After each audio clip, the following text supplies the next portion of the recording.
Greetings, this is TK Trav, aka Travis Magus, here with LVX777. A lot of people approach spirituality with a religious mindset. What I mean by that is a mindset that seeks to have a dichotomy in its understanding, right? To have two polarities, right? A lot of people, when they come into spirituality, they think that they have to carry with them the belief that there's an enemy, right? A scapegoat, a devil. And likewise, they believe that there's got to be some type of savior, right? Someone who's going to pull them out of their troubles. We carry this over from our being raised in a Christian society, right? When it comes to Satan, the word that also is translated into adversary or the accuser, this is essentially what the human consciousness needs as a scapegoat, someone to blame for our troubles, someone to blame for our shortcomings. We blame Mercury retrograde for things going wrong in our life, for our communications failing, and for us making bad decisions overall, right? And likewise, we place our higher ideals on some discarnate entity, some spirit that isn't a part of us, right? When it was in Christianity, it was Jesus. Now it may be Oshun or Lucifer or whatever entity that you pray to as the highest concept of your ideal. But the problem with that is you're not getting any better from what you left concerning religion. The focus should always be on developing self. The focus should be internal. The focus should be on know thyself. The focus isn't on let's blame the enemy, right? It's not let's blame the white man for causing black people to suffer so much. It's not about blame the government. It's not about blame religion, right? It's not about blame this person or that group or anything external, right? If you're truly doing the work, right, especially the most important part of this occult process, which is the shadow work, the internal work, if you're really doing that work, you begin to understand that all those roads begin to lead back home. All those fingers begin to point back at self. Know thyself. You are the problem. You are the enemy. You are the ego. And when we really look at this thing, all of your troubles and issues and problems stem from decisions that you've made, from energy that you carry, that you may have even carried over from the past. But ultimately, if you're going to call yourself God, if you're going to call yourself powerful, if you're going to work on self-deification, that means you've got to absorb the negative part as well. And you've got to accept and understand that you are the enemy. This ego is the enemy. This thing that you call me, I, right? The physical body, that includes your skin, right? Those of us who are so proud of our melanin and our blackness and our heritage. This is only physical. This is only part of an ego, right? The decisions you make, how wonderful you smell, how pretty your face is on the camera, your accomplishments, your trophies. All these things are part of ego. They're all part of the illusion. They're part of something that is not real. All these qualities, these attributes of ego are parts of something that has a beginning, it has a peak, and it has an end, right? Because when you're old and you're wrinkled and you're no longer beautiful for your selfies, you're just going to look back at memories of what you used to look like, right? You're attached, right? See, attachment. You're attached to a physical thing, a part of an illusion, still an external thing. This isn't you. This isn't the real you. And likewise, on the other side, when we're so focused on praying our energy away to some invisible savior who's going to heal us, bring us peace and joy and comfort, you're neglecting the fact that that power is actually, again, coming from you, right? That healing, that salvation, is coming from within. You have to accept that into your life. You have to open your heart to receive this salvation, this growth, this change.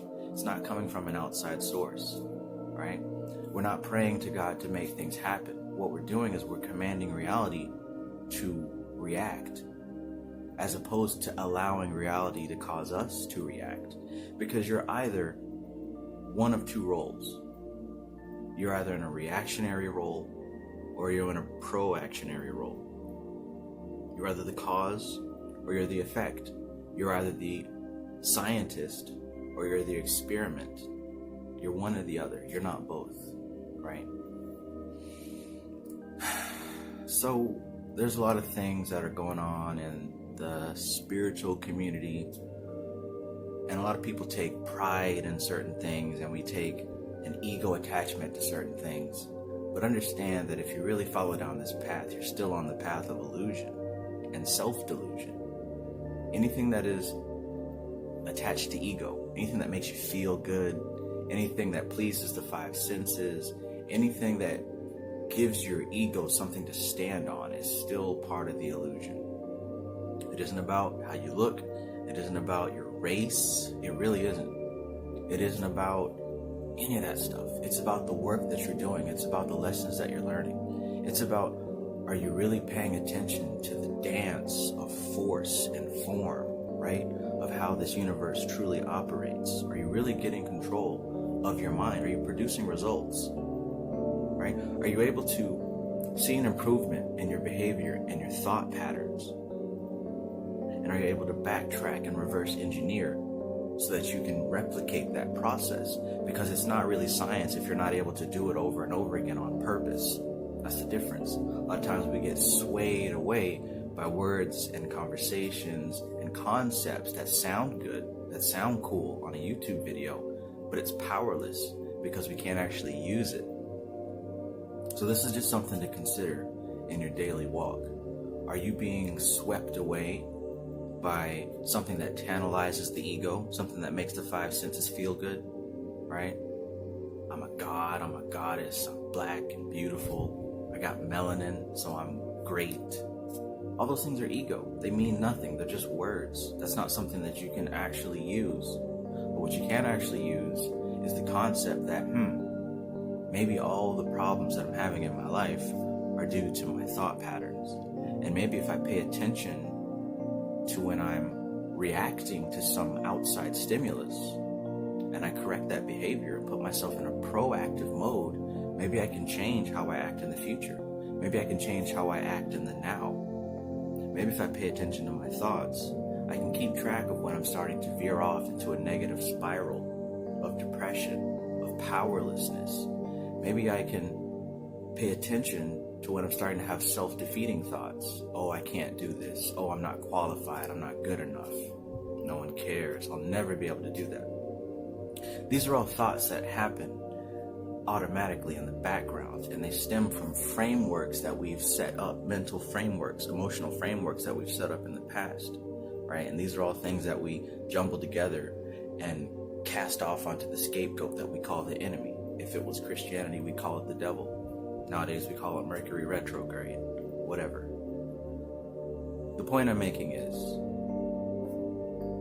if you're really on the spiritual walk and you're taking this seriously, we got to drop the religious mindset of good versus evil and of power being external, because power is internal, right?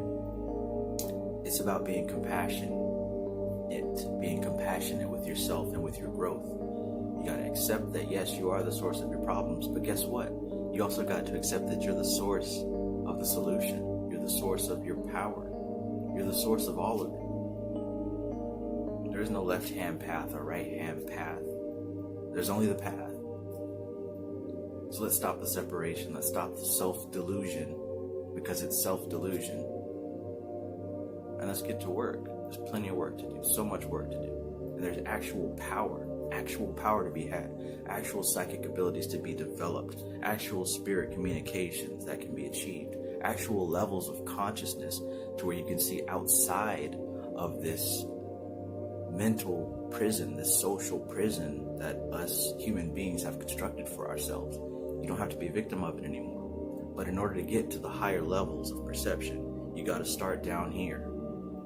You got to start down here with self. Know thyself. So this is TK Trav, aka Travis Magus, here with LVX777. As always, I wish you peace.